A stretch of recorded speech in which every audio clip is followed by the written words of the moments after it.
কি করছো গো? কিছুই করছি না, চলে আসো খেতে বসো। ঘি নিয়ে কি করছো? ঘি খাবো আমি। ও। আমি ঘিটা খেয়ে নেবো। চলো ভাত বাড়ো। কি করেছো আজকে দেখাও। চল আজকে সোমবারে সকালবেলা করেছি সিম্পল। এই দেখো গরম গরম ফেনা ফেনা ভাত। এই দেখো ফেনা ফেনা ভাত, গরম গরম ফেনা ভাত দারুণ লাগে কিন্তু খেতে। আর তার সাথে রয়েছে আলু সিদ্ধ, মিষ্টি কুমড়ো সিদ্ধ, আর একটু পেঁপে সিদ্ধ রয়েছে। আর তার সাথে রয়েছে অবভিয়াসলি ঘি, যেটা ছাড়া অসম্পূর্ণ। চলো বড়ের ভাতটা বেড়ে দিই। ভাতটা বেড়ে দিচ্ছি। আজকে ও মানে এরকম গরম গরম ভাত খেতে পারে না, মানে দেরি হয়ে যায় অ্যাকচুয়ালি খেতে।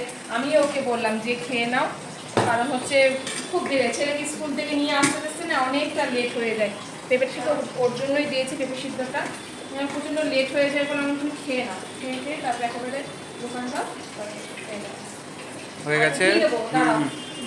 আর এই দেখো একটু ঘি দিয়ে দিলাম, অল্প অল্প, ব্যাস ব্যাস। এই দেখো ঘি দিয়ে দিয়েছি। চলো ও খেয়ে নিক, ঠিক আছে? ওকে, টাটা।